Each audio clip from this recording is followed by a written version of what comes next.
I still remember the day my world cracked open. It wasn't a loud explosion or a sudden tragedy. It was quieter than that, like the slow closing of a door you can't stop.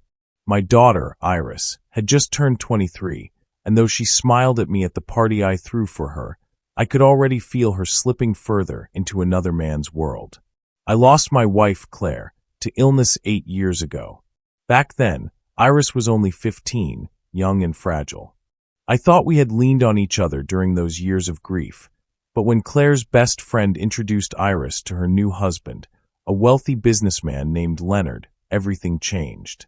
Leonard was charming, polished, and generous with his money. He stepped into Iris's life with gifts, promises, and the kind of lifestyle I could never give. At first, I told myself it was good. She deserved some happiness after all she had lost. But slowly, the warmth between us turned cold. Phone calls grew shorter, dinners were often postponed, and when we finally sat across from each other, Iris talked about Leonard more than she asked about me.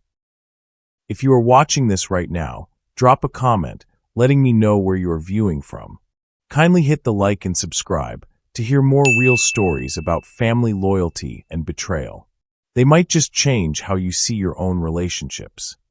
My name is Archer. The day of her birthday party should have been about us, about the bond we still shared. But instead, I sat in my modest living room, surrounded by balloons and paper decorations I had bought from the store, while Iris smiled politely, thanked me, and then checked her phone every few minutes. I didn't need to ask who she was waiting for. When Leonard's driver finally honked outside, Iris's whole face lit up. She hugged me, whispered, "Thanks, Dad," then rushed to the door. Through the window, I saw her step into a sleek black car and disappear down the street, leaving me alone with half-eaten cake and plastic cups. I sat there long after the lights dimmed, wondering how a man who came into her life barely 5 years ago could pull her away so completely. I wanted to be angry at her, but how could I? I was just ordinary, a retired construction worker with calloused hands and a pension that barely covered the bills. Leonard was everything I wasn't: rich, influential, and confident. He gave her what I couldn't. But wasn't love supposed to be stronger than money? The weeks that followed made the distance even clearer. When Iris called, it was to reschedule visits. When she visited, it was only for a short while, and her mind seemed elsewhere. She began talking about moving into a townhouse Leonard had bought for the family. Family. The word stung.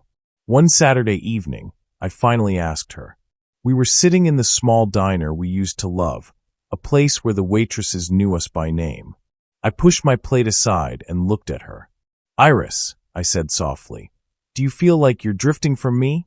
She shifted uncomfortably, stirring her coffee though she hadn't taken a sip. "Dad, it's not like that. It's just, Leonard's been really supportive. He's done a lot for me. He believes in me, in my future. And I don't." I asked. My voice cracked before I could stop it. Her eyes softened, but only for a moment. Then she sighed. "It's different, Dad. You've always been safe. But he pushes me. He opens doors I'd never have on my own. I can't ignore that." I swallowed hard, my throat dry. "So what am I now?" "Just the safe option you outgrew." She reached across the table and squeezed my hand, but her grip was loose, hesitant. "You'll always be my father. I love you. But I need to build my own life, and right now, that means being close to him too." I nodded, pretending to understand. But inside, it felt like betrayal, not the kind that screams, but the kind that whispers, "You're not enough." That night, I sat awake in bed, staring at the ceiling. Memories of raising her flooded back, teaching her to ride a bike, packing her lunchboxes, staying up with her during thunderstorms when she was afraid. All those years of being her anchor, and now I was just the background, fading out of focus while Leonard became the center of her world. Still, I couldn't bring myself to hate her. She was my daughter, my only child, and if she believed this man was the better path, who was I to stand in her way? But something deep inside me whispered uneasily. There was something about Leonard I couldn't trust. Maybe it was the way he shook my hand too firmly, as if claiming dominance. or the way his smile never quite reached his eyes. I told myself I was being paranoid, jealous even. Yet, as I watched Iris drift further from me, I prayed silently. Lord, if he is not who she thinks he is, please let her see it before it's too late. The answer to that prayer would come, but not in the way I expected. The first time I noticed a crack in Leonard's polished image, it was subtle. Too subtle for Iris to see, though it burned in my chest like a warning flare. It was a Sunday afternoon. I had been invited, well, more like persuaded, to join them for lunch at Leonard's house. He had recently moved Iris into a spacious townhouse, all clean lines and glass windows, with expensive furniture that looked more like museum pieces than things you'd actually sit on. The place smelled of leather and fresh paint, the kind of scent that screams money. When I arrived, Iris greeted me warmly. She looked different these days. Designer dresses, jewelry that sparkled even in daylight, her hair styled as though she had just stepped out of a magazine. I hugged her, but even that felt different, as though I were holding someone who no longer belonged fully to me. Leonard appeared from the kitchen with 2 glasses of wine in hand. He wore a crisp white shirt, sleeves rolled neatly, a gold watch shining on his wrist. His smile was charming, just as always. "Archer," he said smoothly, handing a glass to Iris. "Good to see you again." I forced a smile. "Thanks for having me." We sat at the dining table, a long slab of marble that could have fit 10 people, though it was just the 3 of us. Plates of roasted chicken, potatoes, and asparagus were arranged carefully, like something from a magazine. At first, the conversation was light. Leonard asked about my health, my retirement, whether I was keeping busy. But soon it shifted. "So, Archer," he said casually, cutting his chicken with precise movements. "Iris tells me you've been struggling with the bills since retirement. Have you considered selling your place? The market's high right now. I could even connect you with a realtor." I froze for a moment, my fork halfway to my mouth. "I'm managing," I said flatly. His smile didn't waver. "Of course. I just think it might be wise to cash out while you can. You could even move into a smaller apartment. Less to worry about. Iris and I could always have you over here." The words stung, though his tone was smooth, almost kind. It wasn't advice, it was dismissal. A way of saying, "You don't belong in the same world as us." Iris noticed the tension. "Leonard, Dad's fine," she said quickly, glancing at me. "He's always been independent." Leonard raised his hands in mock surrender. "Just a suggestion." I chewed in silence, but inside I was boiling. He wanted me smaller, less, easier to manage. And Iris didn't even see it. After lunch, while Iris went to the kitchen to grab dessert, Leonard leaned back in his chair, swirling the wine in his glass. His eyes settled on me, and for the first time, the smile faded. "Archer," he said, voice lower now, "you've done well raising Iris. Truly. But she's entering a different stage in life now. She needs people who can open doors for her. I hope you can accept that." I stared at him, my chest tightening. "She's my daughter," I said slowly. He nodded once, but his eyes didn't soften. "Yes, but she's also my responsibility now. I take care of her. I make sure she has what she deserves." Before I could respond, Iris returned, holding a plate of cake. Leonard's smile snapped back on like a switch. He kissed her cheek and complimented her choice, as if the conversation between us had never happened. I drove home that night with my hands gripping the steering wheel so tight they ached. His words echoed in my head. "She's my responsibility now." No, she was mine. She always would be. But what scared me most wasn't Leonard's arrogance. It was how easily he hid it from Iris. To her, he was still the generous stepfather who gave her everything. Weeks went by, and I tried to bury my suspicions, but they grew heavier with each passing day. I called Iris often, sometimes just to hear her voice, but more and more she was busy. Her life now revolved around charity events, business dinners, and weekend trips, always planned by Leonard. When I asked if she was happy, she insisted she was. Then one evening I got a call. "Dad," Iris said, her voice tired. "Can I come over tonight?" "Of course," I said immediately. She arrived at my house in jeans and a sweater, her makeup gone, hair tied back. For the first time in months, she looked like my daughter again. She sat on the couch, hugging a pillow, and stared at the floor. "What's wrong, Iris?" I asked gently. She hesitated before speaking. "Leonard and I had a fight. Nothing serious, but he snapped at me in front of his friends. Said I embarrassed him because I didn't know enough about one of the companies they were talking about." I clenched my jaw. "He spoke to you like that? In front of people?" She nodded. It wasn't yelling, just sharp, but it made me feel small. I wanted to tell her this was just the beginning, that men like him only showed their real faces once they knew they had you under their thumb. But I swallowed the words. If I pushed too hard, she would only defend him. Instead, I said, "Iris, respect matters more than money. Don't let anyone make you feel less than you are." Her eyes softened, and she leaned against me. "Thanks, Dad. I just needed to be here tonight." We sat in silence for a while, her head on my shoulder. For the first time in months, I felt her close again. But deep down, fear gnawed at me. Because I knew this wasn't the end of Leonard's mask slipping. It was only the beginning. I thought maybe that night on my couch would shift something in Iris. She saw a crack in Leonard's perfect mask, and for the first time, she admitted it out loud. I hoped she'd begin to question him, to keep her eyes open. But the next week, she called me, sounding bright again. "Dad, everything's fine now." Leonard apologized.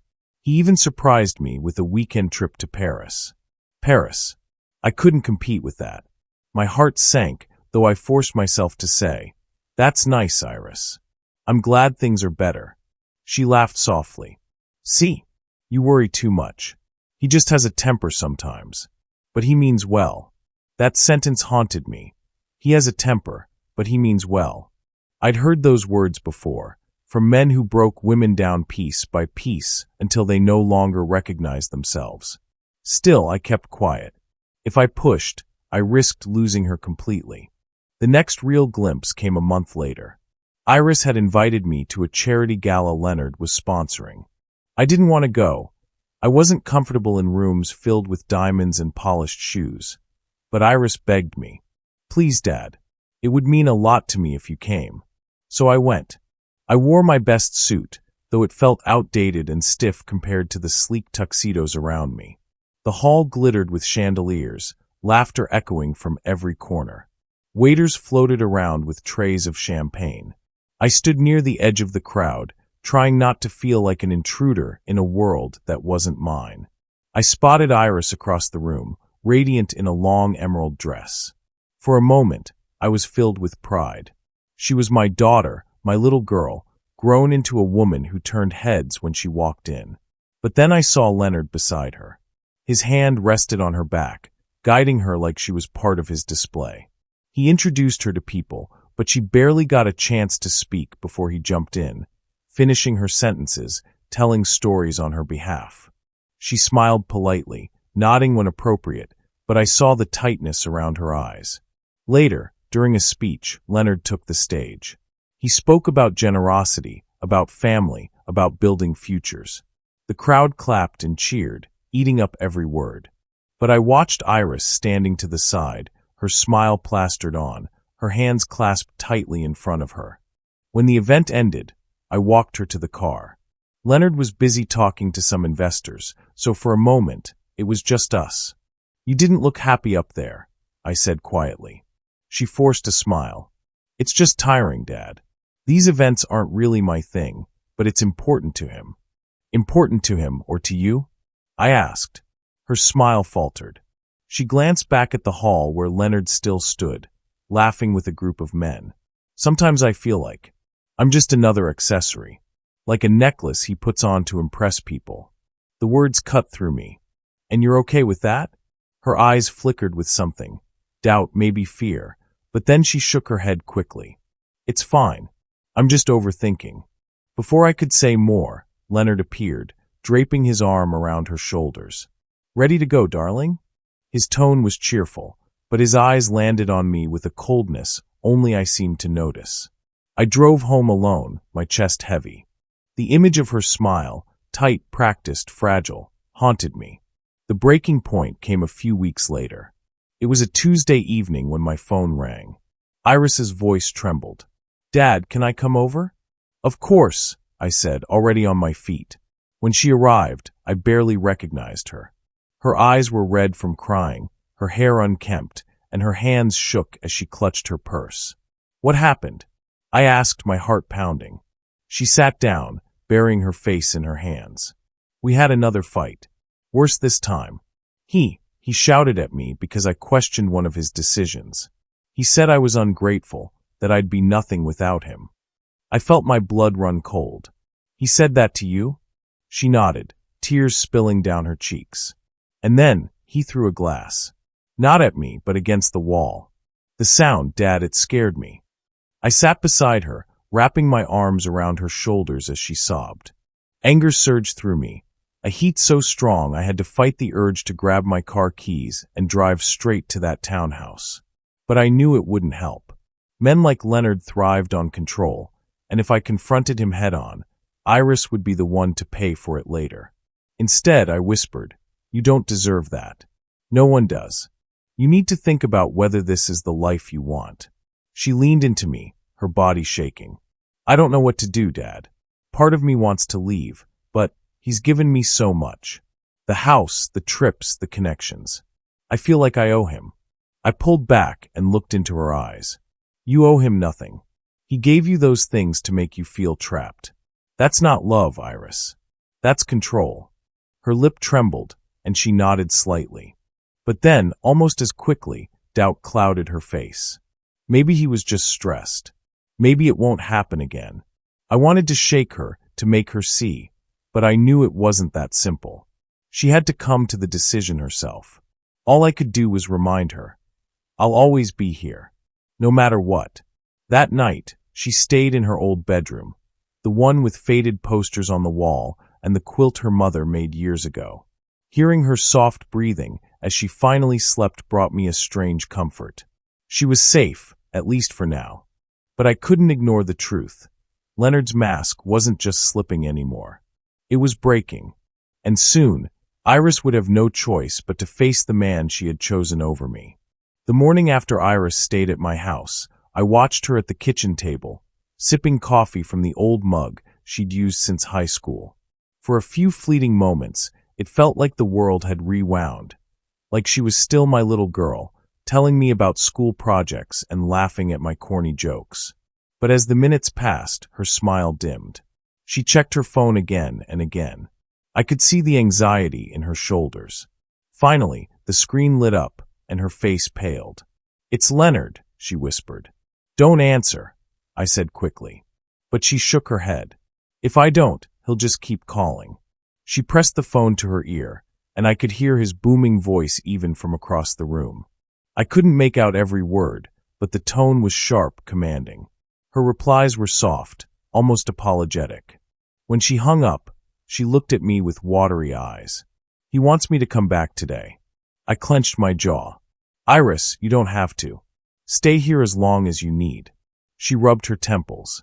"It's not that easy, Dad. If I don't go, it'll only make things worse. He hates when I disobey him." The word disobey chilled me.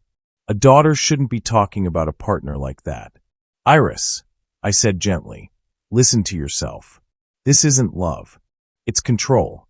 She didn't answer, just stared down at the table. A silence hung between us, heavy and suffocating. By noon, she had packed her bag. I walked her to the door, my chest aching. "Please promise me something," I said. "If it ever gets worse, if he ever lays a hand on you, you call me. No matter what." She nodded, tears brimming in her eyes. "I promise." I watched her drive away, my heart sinking. I had let her go back into the lion's den, and I hated myself for it. The weeks that followed were quiet, too quiet. Iris called less often. When she did, her voice sounded flat, as though she were reading from a script.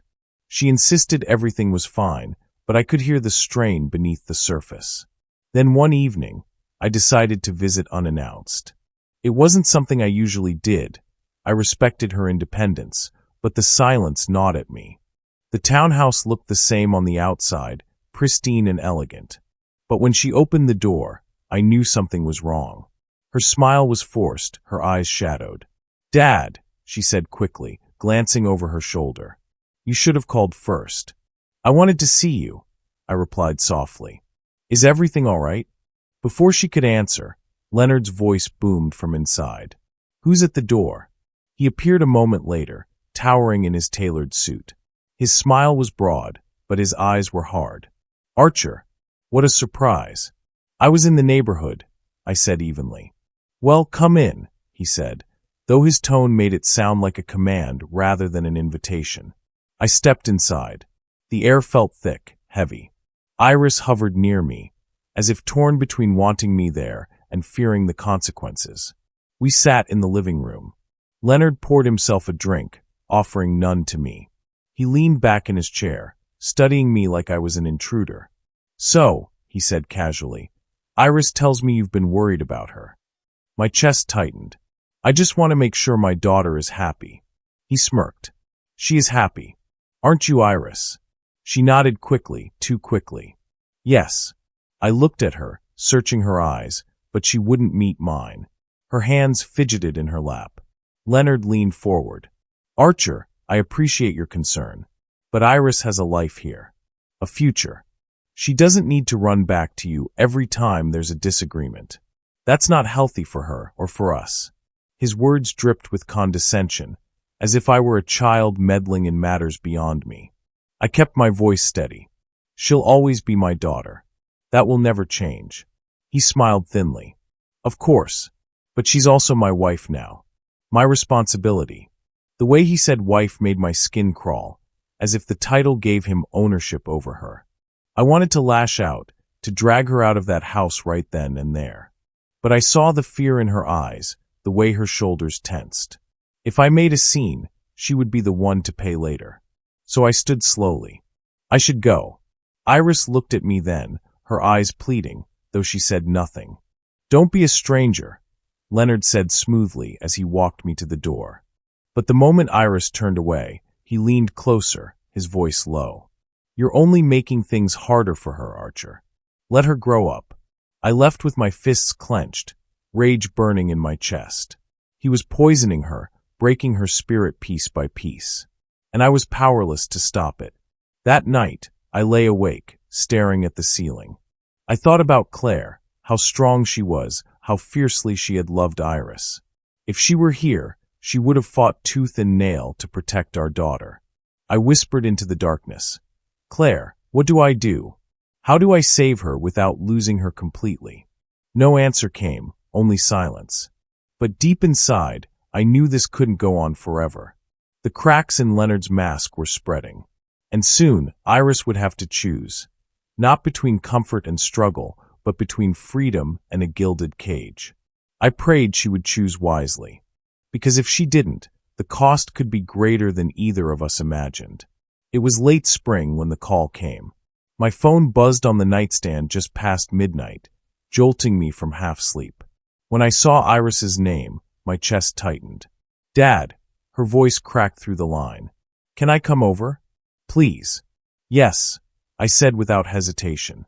"Where are you?" "In the car. I just left." I couldn't stay there tonight. I stayed at the door until her headlights appeared. When she stepped inside, she was shaking, her makeup smeared from tears. She clutched her purse like it was the only thing keeping her together. "What happened?" I asked, guiding her to the couch. She sat down, hands trembling. "We had another fight. This time it was worse. He accused me of disrespecting him because I left a dinner early. I told him I was tired, but he said I embarrassed him in front of his associates." Her voice cracked, and she buried her face in her hands. "He grabbed my arm, Dad. Hard. I pulled away, and that made him even angrier. I thought he might." She stopped, her body trembling. I wrapped my arms around her. "You don't need to say more. You're safe now." She clung to me like she was drowning. I don't know why I let it get this far. I thought he loved me. I thought I was choosing stability, a better future. But all I got was a cage. The words tore at me. For years, I had watched her drift into his world, powerless to stop it. Now she was finally seeing it for what it was, but the damage was already deep. "Listen to me, Iris," I said softly but firmly. "You didn't choose wrong because you wanted money. You chose wrong because you thought love could be bought. That's not your fault. He tricked you. But now you have to decide, do you want to stay in that cage, or do you want to be free?" She looked up at me, her eyes raw and searching. "What if I can't leave? He has everything. The house, the money, the connections. I feel like I'm nothing without him." My throat tightened. "You're my daughter. That's who you are. You've always been enough. You don't need him to define you." For the first time in months, I saw a flicker of the old Iris, the girl who used to laugh so loudly, who used to dream beyond her reach. Her tears slowed, and she whispered, "I want to leave." The following days were a storm. Iris stayed with me, avoiding Leonard's calls. He left angry voicemails at first, demanding she come home. Then the tone shifted, pleading, promising to change, swearing it would never happen again. One evening, he showed up at my doorstep. I opened the door to find him standing there, suit jacket unbuttoned, eyes blazing. "Archer," he said sharply, "where's my wife?" "She's not your possession," I replied, standing firm. His jaw tightened. "We had an argument. That's all. She belongs with me." "You're filling her head with nonsense." "She belongs where she feels safe," I shot back. For a moment, I thought he might force his way in. His hands curled into fists, his chest heaving. But then he smirked, that same cold smile I had seen before. "You think you've won something here? She'll come back. She always does." I closed the door in his face, my hands shaking. Iris stood in the hallway, pale but resolute. "I heard everything," she whispered. "Good," I said. "Now you know exactly who he is." The next week was hard. Iris battled guilt, fear, and the constant tug of everything she thought she had lost. "What if I can't start over?" she asked one night as we sat at the kitchen table. "You can," I told her. "It won't be easy, but you can. You don't need his money. You need your freedom." Slowly, she began to believe it. She found part-time work at a local design firm, something she had always been passionate about, but had set aside to fit into Leonard's world. She smiled more, though the shadows in her eyes hadn't fully faded. Healing takes time. As for Leonard, he didn't disappear quietly. He sent letters, flowers, even tried to approach her at work. But Iris stayed strong, ignoring him, holding on to her choice. One evening, as we sat on the porch watching the sun set, she turned to me. "Dad," she said softly, "I'm sorry for how I treated you. I thought choosing him meant choosing a better life. I thought money and status mattered more than the love you gave me. I was wrong." I swallowed hard, my eyes burning. "You don't need to apologize. You were searching, like we all do. I'm just glad you found your way back." She leaned her head against my shoulder. "I almost lost myself, Dad, but you never gave up on me. Thank you." I wrapped an arm around her, holding her close. "That's what love is, Iris. Not cages, not control, just being here, no matter what." Life didn't magically become perfect after that. There were days when Iris still doubted herself, when the memories of Leonard's voice made her flinch. But she was free, and that was enough. I learned something too, that sometimes love means standing back, watching someone you care about walk into the fire, and being ready to catch them when they finally decide to step out. I had lost her for a while, yes. But in the end, she chose love over money, freedom over chains. And though the cost of that lesson was painful, it brought her back to me. As we sat together in the quiet of the evening, I realized something. I hadn't just gotten my daughter back. I had gotten back hope, the belief that no matter how far she drifted, the bond between us could survive. And that was worth more than all the wealth Leonard could ever offer. Thank you for spending your time with my story. Feel free to share your thoughts or reactions in the comments. I'd love to hear from you.